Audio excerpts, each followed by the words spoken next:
gennem nogle virkelige og ægte mærkelige omstændigheder, som simpelthen ikke er realistiske eller endda plausible, lykkedes det mig på en eller anden måde at komme i kontakt med netop den person. Folk ringede så til mig, fordi der var en meget uheldig kvinde, som langsomt var ved at dø af en aggressiv kræft, der fuldstændig havde opslugt hele hendes maveregion. Hvert eneste organ var fuldstændig væk, og det var virkelig forfærdeligt og hjerteskærende at se. Derfor besøgte min elskede hustru og jeg hende, bad inderligt sammen med hende og talte meget og længe om Gud, om den dybe og evige sandhed. Derefter blev hun sendt til klinikkens palliative afdeling, hvor mennesker, der er ved livets afslutning, bliver placeret. Vi bad, og jeg har også en gruppe. Jeg kan endda sende dig linket, så du kan være med os på Facebook og online. Under alle omstændigheder blev kvinden udskrevet fra palliativ afdeling et par dage efter vores bønner, og hun havde det bedre end nogensinde. Og nu slutter hun sig til os i vores gruppebønner. Vi oplever den slags ting hele tiden. Ære være Gud, ære være Gud. Så det var resultatet af mit fællesskab med Gud. Selv før jeg blev 18-20 arbejdede jeg for ham i forskellige faser, men lige siden da har jeg dedikeret hele mit liv til ham. Og som følge heraf har mange mennesker virkelig fundet Gud. Ikke gennem nogen kraft fra mig selv, men netop fordi jeg gav Gud mit sind, så han kunne tale de dybe ord gennem mig, ikke mig selv, men gennem hans guddommelige vejledning. Ære være Gud. Jeg vil gerne have, at vi går lidt tilbage til din oplevelse. Efter du bad til Gud med den timelange bøn, hvad skete der så med kræften? Hvad sagde lægerne? Så hvordan så scanningerne ud bagefter? Mens jeg var på hospitalet, åbnede de det op igen, for at se, hvad der kunne gøres, og så lukkede de det igen. De fjernede omkring 1,5 centimeter af vævet til analyse, hvor de kun fandt ud af, at det var stadium 4. Det betyder den mest ondartede tumor, der findes, en som endda ikke eksisterer i arkiverne. Der kan altid blandt milliarder af mennesker være en, der har overlevet et eller andet. Ligesom med bomberne i Japan er der folk, der overlevede selv på 400 meters afstand. Men under normale omstændigheder findes der ingen registrering i medicinske arkiver af nogen, der har overlevet dette. Fordi det går hurtigere, og ikke engang med naturlige terapier. Jeg er fortaler for naturlig terapi med urteekstrakter, ikke de såkaldte vitaminer og mineraler, der sælges i helsekostbutikker, hvor folk bare tjener penge. Men i de butikker findes der også disse ekstrakter. For eksempel laves calciumekstrakt af en bestemt plante i havet, og det skal komme fra et levende stof, fordi så bliver alting finmalet. Så det jeg vil sige er, at jeg støtter den klassiske urtemedicin, som går meget dybere end det vi har i dag, hvor folk ikke indser, at det hele handler om penge.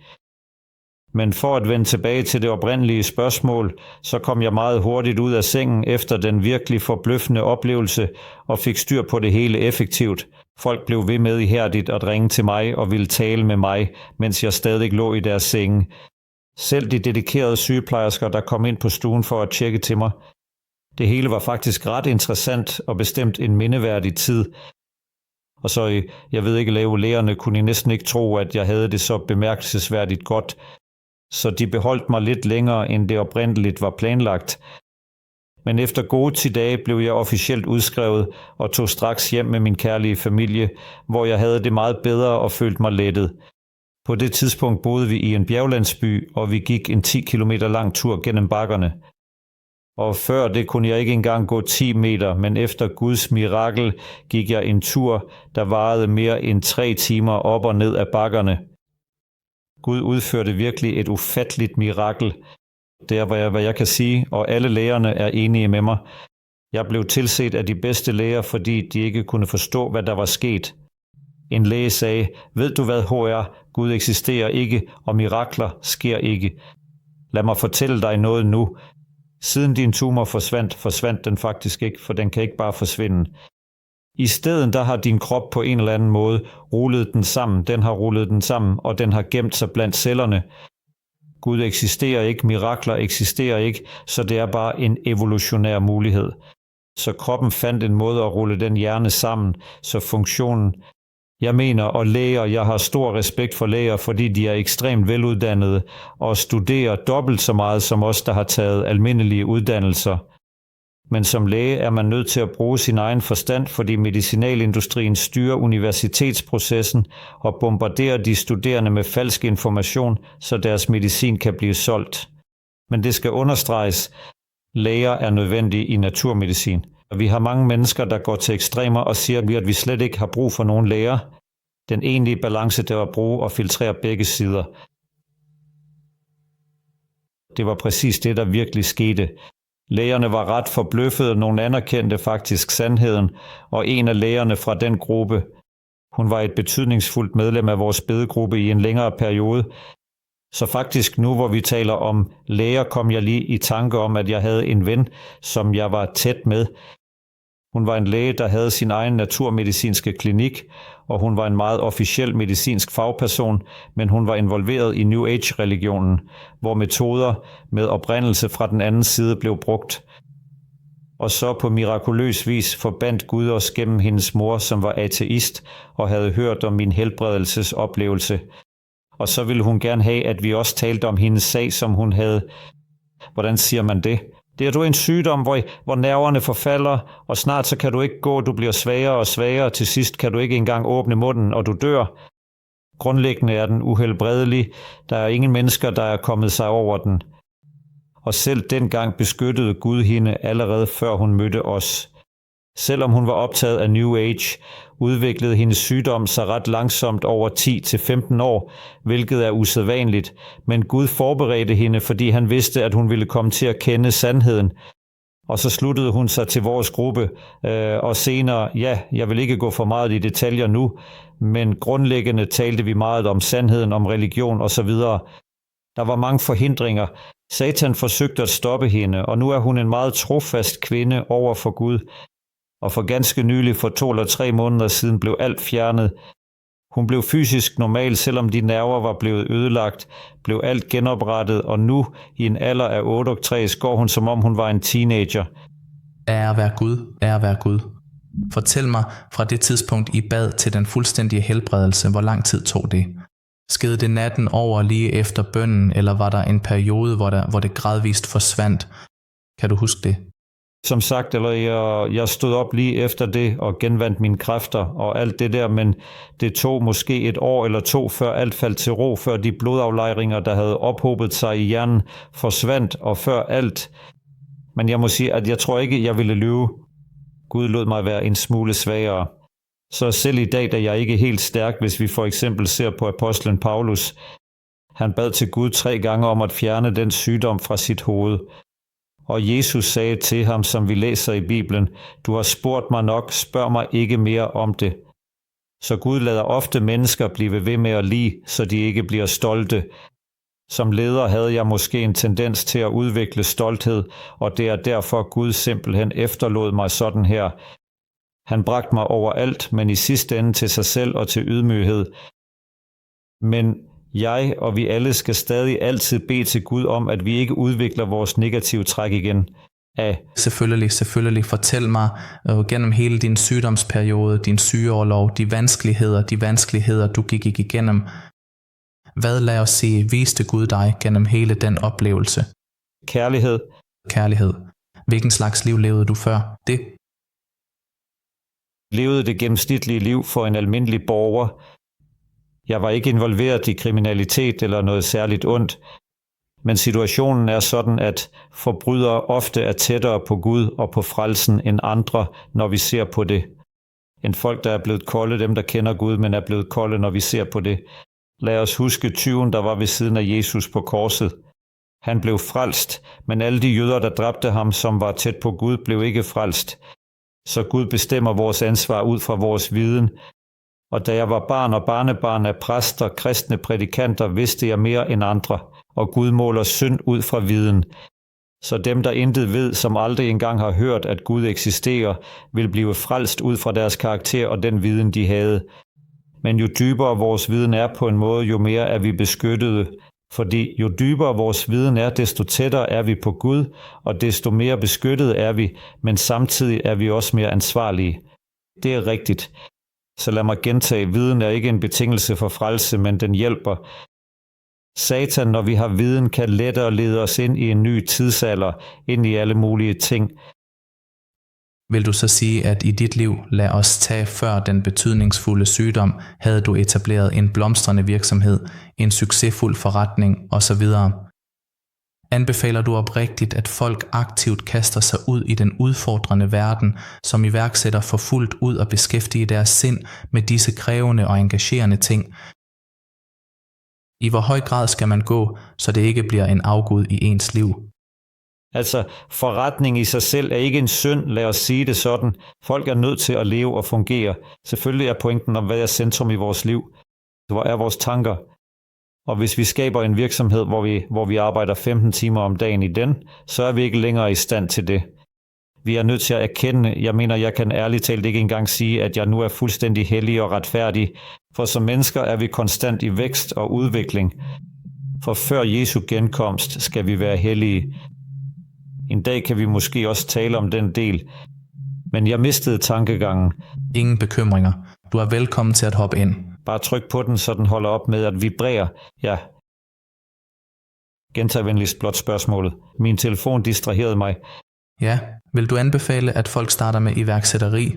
Og i hvor høj grad kan det gå, før det bliver, lad os sige, et idol i dit liv? Vi kan tydeligt se i Det Gamle Testamente, at den rigeste og mest velstående mand på jorden også var den mest trofaste og fromme på samme tid. Så det er tydeligt, at rigdom i sig selv ikke er en uoverstigelig forhindring for at opnå frelse. Men desværre, som Jesus selv sagde så dybt, er der kun relativt få velhavende personer, der virkelig formår at komme ind i himmeriget. Vi vil ikke kunne komme igennem som en kamel gennem den smalle port. Det betyder, efter min mening, at forretning kun er forretning. Hvis Gud vejleder os, og han leder os selv i forretningsanliggender, og vi holder fast i ham, så vi, når vi arbejder, beder ham om vejledning i, hvad vi skal gøre her. Vil vi snyde vores forretningspartner? Vil vi være uærlige? Vil vi stjæle på nogen måde? Men det er heller ikke pointen. Pointen er, hvad der er i centrum for vores tænkning.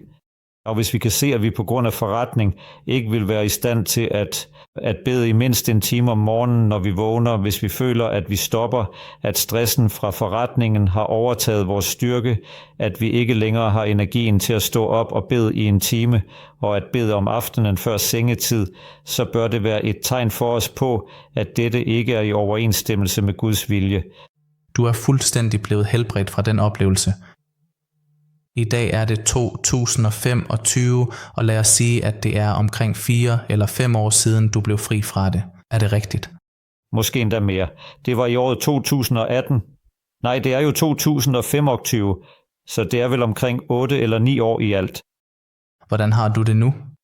Jeg tror, seerne vil finde det meget interessant. Har du nogle helbredsproblemer, som du har taget med dig fra den periode? Ja, jeg føler mig svagere. Altså som jeg vil sige, jeg er ikke apostlen Paulus, og jeg er heller ikke en profet, bare så du forstår mig. Den eneste gang, jeg hørte Guds stemme tydeligt, var da han helbredte mig. Siden da har jeg ikke længere hørt en tydelig stemme. Folkens, jeg har ofte lagt mærke til, at Satan ofte hvisker, og ofte er det endda vores egne tanker, som for os føles, som om vi har hørt nogen sige noget, som om nogen taler til os, men det kan ofte bare være vores egne tanker. Så på det område skal man virkelig være meget forsigtig. Det er, hvad jeg kan sige. Det samme gælder også for min egen oplevelse. Så Gud leder os, og når vi er tæt på ham, kommer vi til sidst til at høre hans ord. Men Satan sætter grænser for os. Lad os for eksempel huske det afgørende øjeblik, hvor, hvad er det nu han hedder, Abrahams direkte efterkommer fra Esaus slægt, Jakob, da han berømt kæmpede med Jesus. Den hellige Bibel siger eksplicit, at det var en engel, men i en særlig og indsigtsfuld tekst beskriver en virkelig god og respekteret forfatter det levende. Præcis på samme tid viskede Satan selv snedigt bag ham og sagde hele tiden ting som, du kan absolut ikke vinde denne kamp, og så videre i et forsøg på at så tvivl og fortvivlelse i hans sind eller vinde og blive hadefuld. Kort sagt, vi skal virkelig være ekstremt forsigtige med den overnaturlige verden, for det er der Satan er mest til stede. Jeg har bemærket, at i mange bevægelser, der begyndte at bevæge sig mod sandheden, dukkede Satan straks op der, og de endte i endnu værre frafald end før. Absolut, absolut. Spiser du plantebaseret i øjeblikket, og anbefaler du plantebaseret kost til andre? Nu om dagen er en plantebaseret kost essentiel. Jeg vil bare sige én ting, selvom jeg absolut mener det, så spiser jeg ikke animalske produkter. Dagens planter, især hvis du ikke dyrker dem i din egen have, på din egen jord, er meget udpinte. Og samtidig så er vi tvunget til at spise æg. Æg er faktisk det eneste animalske produkt, der indeholder ikke bare kød. Ikke blot noget modnet, men absolut alt nødvendigt for at opretholde livet, så et fuldstændigt væsen kan udvikle sig fuldt ud fra det. Så det er en fuldstændig koncentration der. Hvis der en dag kommer forfølgelse, så vil det ikke overraske mig, hvis vi ender med at opdrætte dem, men det bør lægges til side. Så æg, vi skal være 99% på en plantebaseret kost. Og for eksempel bør vi bage brød til at spise. Fjenden har faktisk gjort brød til det mest giftige stof i dagens kost. Og i dagens hvede er dens genstruktur blevet manipuleret, så det er blevet ekstremt farligt. Men alle sorter som emmer og så videre, hvis de kun laves med tørgær, absolut ikke med frisk gær. Og bagt på en sådan måde, at der er huller i brødet, og det er helt tørt. Det er bedst at lade det stå en dag. Det er en af grundstenene i en sund kost og så videre.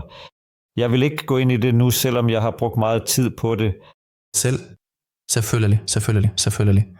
Men hvis vi bare kunne forklare folk lidt mere om, hvordan du har det i dag, er du helt rask, eller har du stadig nogle eftervirkninger af det? Det er det, jeg er interesseret i. Når jeg er i stand til at gøre alting. Jeg mener, jeg skriver bøger.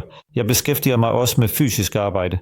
Og jeg kører ofte over meget lange afstande, nærmere bestemt 600 km i en retning, hvilket er en ret betydelig rejse.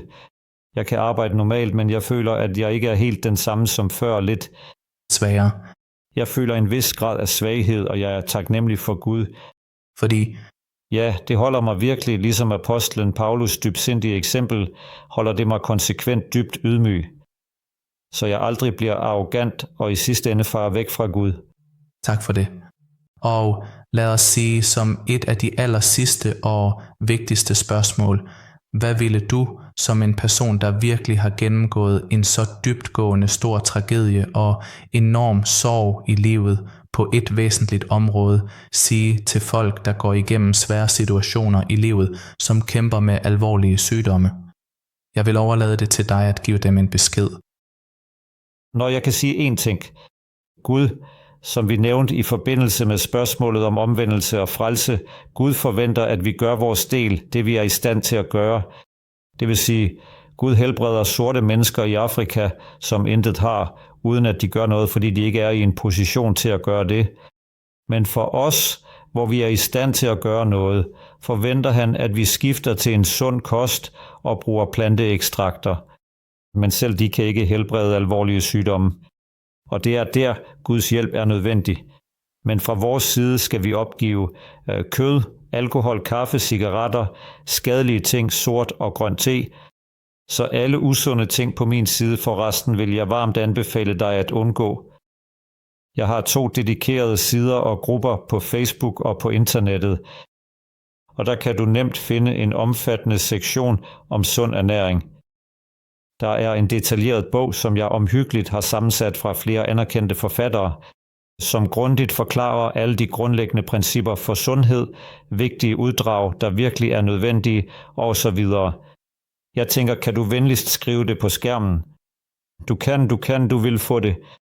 Det vigtigste er at spise sundt, at tage ved visse sygdomme. For eksempel findes der et 20 gange koncentreret ekstrakt af røgelse, så almindeligt røgelseekstrakt er sundt, men det helbreder ikke. Hvis du tager høje koncentrationer ved de alvorlige sygdomme, som du nævnte, kan det helbrede. Så en sund kost er nødvendig, men også særlige midler, som er inkluderet i den bog, jeg har forberedt. Og når alt dette tages, er det muligt at genvinde helbredet, selv i de sidste stadier. Og Gud gør resten. Selvfølgelig. Så du vil også anbefale, at vi gør alt, hvad der står i vores magt, så meget vi kan. Alt, hvad der står i vores magt. Alt, hvad der står i vores magt og bøn til Gud, konstant overgivelse til ham og det. En ny fødsel, og det manifesterer sig. Jeg kan kun stille nogen et spørgsmål. Det er, hvis du ser nogen, der hader dig, som angriber dig, som skader dig på forskellige områder, også forretning, og du føler had mod den person, så bør det være et signal til dig om at begynde at bede til Gud, om at give dig fylde af kærlighed i dit hjerte, sådan at vi, ligesom Jesus elskede sine fjender, også må elske vores fjender. Det betyder ikke, at vi skal bøje os for vores fjender, men vi må ikke hade, og selv hvis vores værste fjende kommer til os, bør vi hjælpe ham. Goran, tusind tak, fordi du har været en virkelig integreret del af denne utroligt indsigtsfulde podcast. Og hvis jeg må være så frimodig at stille et sidste dybtgående spørgsmål. Gud har tydeligvis frelst dig fra den alvorlige sygdom, så du virkelig kunne være et strålende lys i denne verden. At dele ham og hans guddommelige ord åbent, hvis dette skulle være din allersidste hjertelige tale på planeten Jorden, hvilket dybtfølt budskab vil du ønske at formidle til alle mennesker?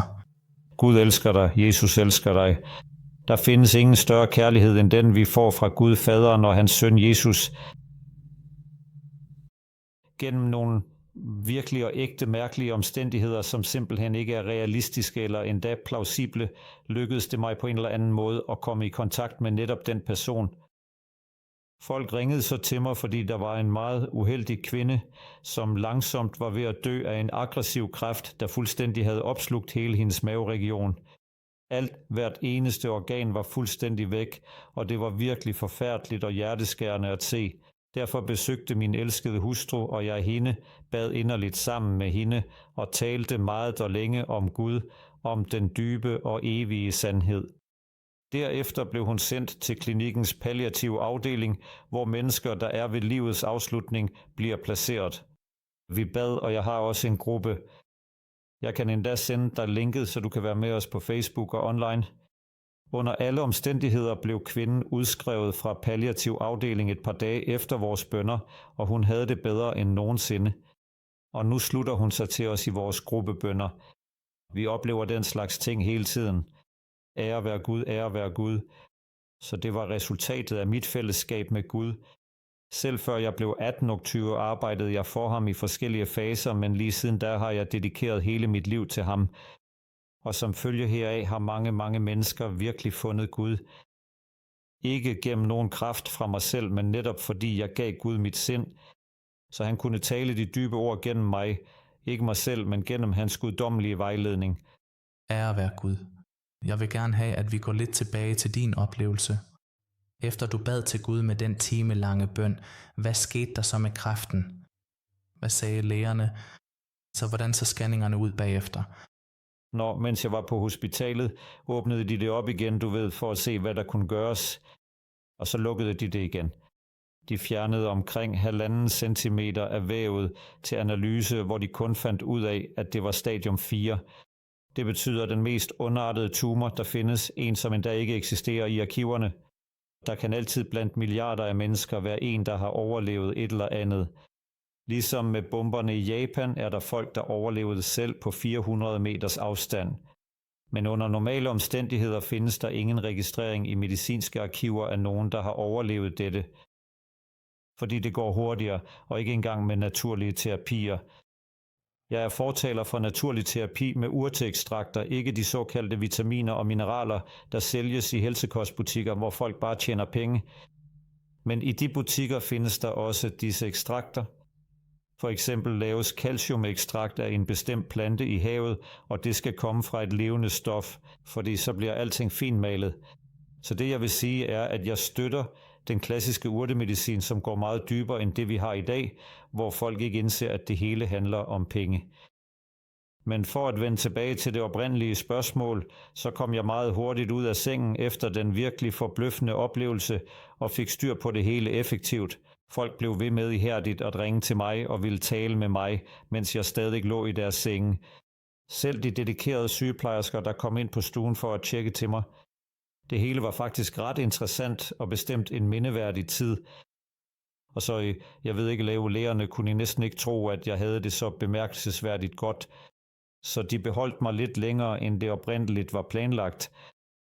Men efter gode 10 dage blev jeg officielt udskrevet og tog straks hjem med min kærlige familie, hvor jeg havde det meget bedre og følte mig lettet. På det tidspunkt boede vi i en bjerglandsby, og vi gik en 10 kilometer lang tur gennem bakkerne. Og før det kunne jeg ikke engang gå 10 meter, men efter Guds mirakel gik jeg en tur, der varede mere end 3 timer op og ned ad bakkerne. Gud udførte virkelig et ufatteligt mirakel. Det er, hvad jeg kan sige, og alle lægerne er enige med mig. Jeg blev tilset af de bedste læger, fordi de ikke kunne forstå, hvad der var sket. En læge sagde, ved du hvad, HR, Gud eksisterer ikke, og mirakler sker ikke. Lad mig fortælle dig noget nu. Siden din tumor forsvandt den faktisk ikke, for den kan ikke bare forsvinde. I stedet der har din krop på en eller anden måde rullet den sammen. Den har rullet den sammen, og den har gemt sig blandt cellerne. Gud eksisterer ikke, mirakler eksisterer ikke, så det er bare en evolutionær mulighed. Så kroppen fandt en måde at rulle den hjerne sammen, så funktionen. Jeg mener, og læger, jeg har stor respekt for læger, fordi de er ekstremt veluddannede og studerer dobbelt så meget som os, der har taget almindelige uddannelser. Men som læge er man nødt til at bruge sin egen forstand, fordi medicinalindustrien styrer universitetsprocessen og bombarderer de studerende med falsk information, så deres medicin kan blive solgt. Men det skal understreges, læger er nødvendige i naturmedicin. Vi har mange mennesker, der går til ekstremer og siger, at vi slet ikke har brug for nogen læger. Den egentlige balance, det var at bruge og filtrere begge sider. Det var præcis det, der virkelig skete. Lægerne var ret forbløffede, nogle anerkendte faktisk sandheden, og en af lægerne fra den gruppe, hun var et betydningsfuldt medlem af vores bedegruppe i en længere periode. Så faktisk nu, hvor vi taler om læger, kom jeg lige i tanke om, at jeg havde en ven, som jeg var tæt med. Hun var en læge, der havde sin egen naturmedicinske klinik, og hun var en meget officiel medicinsk fagperson, men hun var involveret i New Age-religionen, hvor metoder med oprindelse fra den anden side blev brugt. Og så på mirakuløs vis forbandt Gud os gennem hendes mor, som var ateist og havde hørt om min helbredelsesoplevelse. Og så ville hun gerne have, at vi også talte om hendes sag, som hun havde. Hvordan siger man det? Det er du en sygdom, hvor nerverne forfalder, og snart så kan du ikke gå, du bliver svagere og svagere, til sidst kan du ikke engang åbne munden, og du dør. Grundlæggende er den uhelbredelig, der er ingen mennesker, der er kommet sig over den. Og selv dengang beskyttede Gud hende allerede før hun mødte os. Selvom hun var optaget af New Age, udviklede hendes sygdom sig ret langsomt over 10-15 år, hvilket er usædvanligt, men Gud forberedte hende, fordi han vidste, at hun ville komme til at kende sandheden. Og så sluttede hun sig til vores gruppe, og senere, jeg vil ikke gå for meget i detaljer nu, men grundlæggende talte vi meget om sandheden, om religion osv. Der var mange forhindringer. Satan forsøgte at stoppe hende, og nu er hun en meget trofast kvinde over for Gud. Og for ganske nylig, for 2 eller 3 måneder siden, blev alt fjernet. Hun blev fysisk normal, selvom de nerver var blevet ødelagt, blev alt genoprettet, og nu, i en alder af 68, går hun, som om hun var en teenager. Ære være Gud, ære være Gud. Fortæl mig fra det tidspunkt, I bad til den fuldstændige helbredelse, hvor lang tid tog det? Skete det natten over lige efter bønnen, eller var der en periode, hvor det gradvist forsvandt? Kan du huske det? Som sagt, jeg stod op lige efter det og genvandt mine kræfter og alt det der, men det tog måske 1 år eller 2, før alt faldt til ro, før de blodaflejringer, der havde ophobet sig i hjernen, forsvandt, og før alt.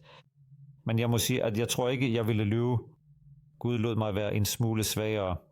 Så selv i dag, da jeg ikke er helt stærk, hvis vi for eksempel ser på apostlen Paulus, han bad til Gud 3 gange om at fjerne den sygdom fra sit hoved. Og Jesus sagde til ham, som vi læser i Bibelen, du har spurgt mig nok, spørg mig ikke mere om det. Så Gud lader ofte mennesker blive ved med at lide, så de ikke bliver stolte. Som leder havde jeg måske en tendens til at udvikle stolthed, og det er derfor Gud simpelthen efterlod mig sådan her. Han bragte mig overalt, men i sidste ende til sig selv og til ydmyghed. Men jeg og vi alle skal stadig altid bede til Gud om, at vi ikke udvikler vores negative træk igen. Selvfølgelig. Fortæl mig gennem hele din sygdomsperiode, din sygeorlov, de vanskeligheder, du gik igennem. Hvad, lad os sige, viste Gud dig gennem hele den oplevelse? Kærlighed. Hvilken slags liv levede du før det?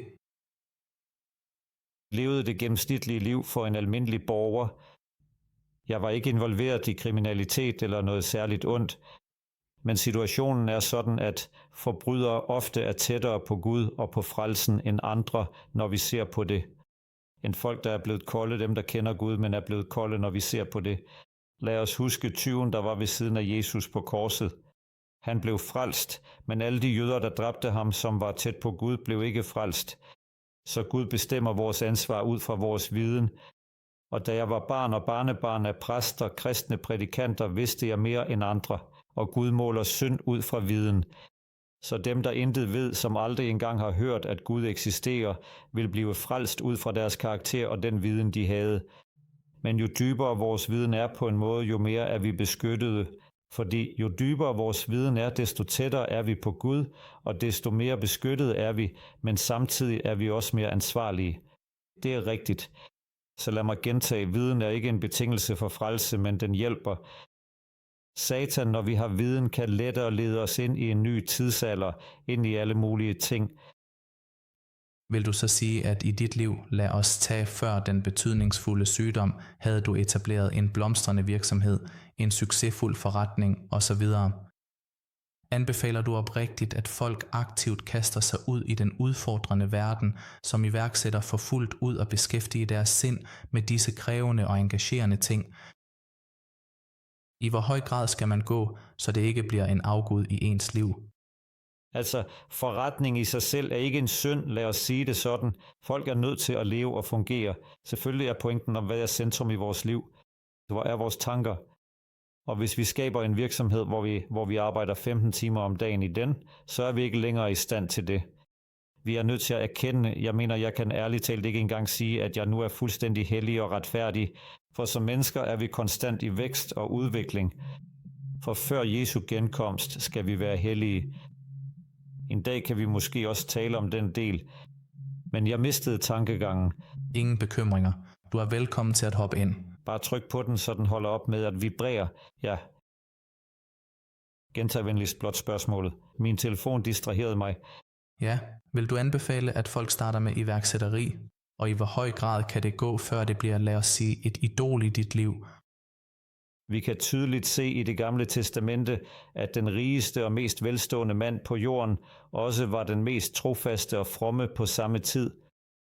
Så det er tydeligt, at rigdom i sig selv ikke er en uoverstigelig forhindring for at opnå frelse. Men desværre, som Jesus selv sagde så dybt, er der kun relativt få velhavende personer, der virkelig formår at komme ind i himmeriget.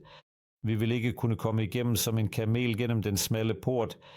Det betyder, efter min mening, at forretning kun er forretning. Hvis Gud vejleder os, og han leder os selv i forretningsanliggender, og vi holder fast i ham, så vi, når vi arbejder, beder ham om vejledning i, hvad vi skal gøre her. Vil vi snyde vores forretningspartner? Vil vi være uærlige? Vil vi stjæle på nogen måde? Men det er heller ikke pointen. Pointen er, hvad der er i centrum for vores tænkning. Og hvis vi kan se, at vi på grund af forretning ikke vil være i stand til at bede i mindst en time om morgenen, når vi vågner, hvis vi føler, at vi stopper, at stressen fra forretningen har overtaget vores styrke, at vi ikke længere har energien til at stå op og bede i en time, og at bede om aftenen før sengetid, så bør det være et tegn for os på, at dette ikke er i overensstemmelse med Guds vilje. Du er fuldstændig blevet helbredt fra den oplevelse. I dag er det 2025, og lad os sige, at det er omkring 4 eller 5 år siden, du blev fri fra det. Er det rigtigt? Måske endda mere. Det var i året 2018. Nej, det er jo 2025, så det er vel omkring 8 eller 9 år i alt. Hvordan har du det nu? Jeg tror, seerne vil finde det meget interessant. Har du nogle helbredsproblemer, som du har taget med dig fra den periode? Ja, jeg føler mig svagere. Altså som jeg vil sige, jeg er ikke apostlen Paulus, og jeg er heller ikke en profet, bare så du forstår mig. Den eneste gang, jeg hørte Guds stemme tydeligt, var da han helbredte mig. Siden da har jeg ikke længere hørt en tydelig stemme. Folkens, jeg har ofte lagt mærke til, at Satan ofte hvisker, og ofte er det endda vores egne tanker, som for os føles, som om vi har hørt nogen sige noget, som om nogen taler til os, men det kan ofte bare være vores egne tanker. Så på det område skal man virkelig være meget forsigtig. Det er, hvad jeg kan sige. Det samme gælder også for min egen oplevelse. Så Gud leder os, og når vi er tæt på ham, kommer vi til sidst til at høre hans ord. Men Satan sætter grænser for os. Lad os for eksempel huske det afgørende øjeblik, hvor, hvad er det nu han hedder, Abrahams direkte efterkommer fra Esaus slægt, Jakob, da han berømt kæmpede med Jesus. Den hellige Bibel siger eksplicit, at det var en engel, men i en særlig og indsigtsfuld tekst beskriver en virkelig god og respekteret forfatter det levende. Præcis på samme tid viskede Satan selv snedigt bag ham og sagde hele tiden ting som, du kan absolut ikke vinde denne kamp, og så videre i et forsøg på at så tvivl og fortvivlelse i hans sind eller vinde og blive hadefuld. Kort sagt, vi skal virkelig være ekstremt forsigtige med den overnaturlige verden, for det er der Satan er mest til stede. Jeg har bemærket, at i mange bevægelser, der begyndte at bevæge sig mod sandheden, dukkede Satan straks op der, og de endte i endnu værre frafald end før. Absolut, absolut. Spiser du plantebaseret i øjeblikket, og anbefaler du plantebaseret kost til andre? Nu om dagen er en plantebaseret kost essentiel. Jeg vil bare sige én ting, selvom jeg absolut mener det, så spiser jeg ikke animalske produkter. Dagens planter, især hvis du ikke dyrker dem i din egen have, på din egen jord, er meget udpinte. Og samtidig så er vi tvunget til at spise æg. Æg er faktisk det eneste animalske produkt, der indeholder ikke bare kød. Ikke blot noget modnet, men absolut alt nødvendigt for at opretholde livet, så et fuldstændigt væsen kan udvikle sig fuldt ud fra det. Så det er en fuldstændig koncentration der. Hvis der en dag kommer forfølgelse, så vil det ikke overraske mig, hvis vi ender med at opdrætte dem, men det bør lægges til side. Så æg, vi skal være 99% på en plantebaseret kost. Og for eksempel bør vi bage brød til at spise. Fjenden har faktisk gjort brød til det mest giftige stof i dagens kost. Og i dagens hvede er dens genstruktur blevet manipuleret, så det er blevet ekstremt farligt. Men alle sorter som emmer og så videre, hvis de kun laves med tørgær, absolut ikke med frisk gær. Og bagt på en sådan måde, at der er huller i brødet, og det er helt tørt. Det er bedst at lade det stå en dag. Det er en af grundstenene i en sund kost og så videre. Jeg vil ikke gå ind i det nu, selvom jeg har brugt meget tid på det. Selvfølgelig. Men hvis vi bare kunne forklare folk lidt mere om, hvordan du har det i dag, er du helt rask, eller har du stadig nogle eftervirkninger af det? Det er det, jeg er interesseret i. Når jeg er i stand til at gøre alting. Jeg mener, jeg skriver bøger. Jeg beskæftiger mig også med fysisk arbejde. Og jeg kører ofte over meget lange afstande, nærmere bestemt 600 km i en retning, hvilket er en ret betydelig rejse. Jeg kan arbejde normalt, men jeg føler, at jeg ikke er helt den samme som før, lidt svagere. Jeg føler en vis grad af svaghed, og jeg er taknemmelig for Gud. Fordi? Ja, det holder mig virkelig, ligesom apostlen Paulus dybsindige eksempel, holder det mig konsekvent dybt ydmyg. Så jeg aldrig bliver arrogant og i sidste ende farer væk fra Gud. Tak for det. Og lad os sige som et af de aller sidste og vigtigste spørgsmål. Hvad ville du som en person, der virkelig har gennemgået en så dybtgående stor tragedie og enorm sorg i livet på et væsentligt område, sige til folk, der går igennem svære situationer i livet, som kæmper med alvorlige sygdomme? Jeg vil overlade det til dig at give dem en besked. Når jeg kan sige én ting. Gud, som vi nævnte i forbindelse med spørgsmålet om omvendelse og frelse, Gud forventer, at vi gør vores del, det vi er i stand til at gøre. Det vil sige, Gud helbreder sorte mennesker i Afrika, som intet har, uden at de gør noget, fordi de ikke er i en position til at gøre det. Men for os, hvor vi er i stand til at gøre noget, forventer han, at vi skifter til en sund kost og bruger planteekstrakter. Men selv de kan ikke helbrede alvorlige sygdomme. Og det er der, Guds hjælp er nødvendig. Men fra vores side skal vi opgive kød, alkohol, kaffe, cigaretter, skadelige ting, sort og grøn te. Så alle usunde ting på min side for resten vil jeg varmt anbefale dig at undgå. Jeg har 2 dedikerede sider og grupper på Facebook og på internettet. Og der kan du nemt finde en omfattende sektion om sund ernæring. Der er en detaljeret bog, som jeg omhyggeligt har sammensat fra flere anerkendte forfattere, som grundigt forklarer alle de grundlæggende principper for sundhed, vigtige uddrag, der virkelig er nødvendige, osv. Jeg tænker, kan du venligst skrive det på skærmen?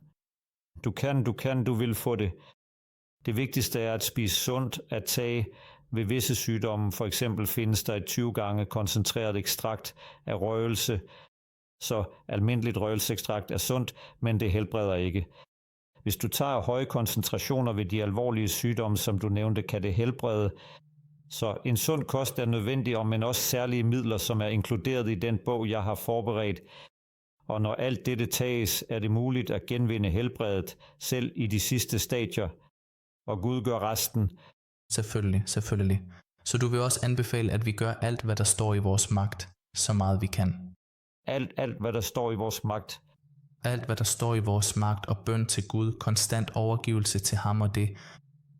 En ny fødsel, og det manifesterer sig. Jeg kan kun stille nogen et spørgsmål.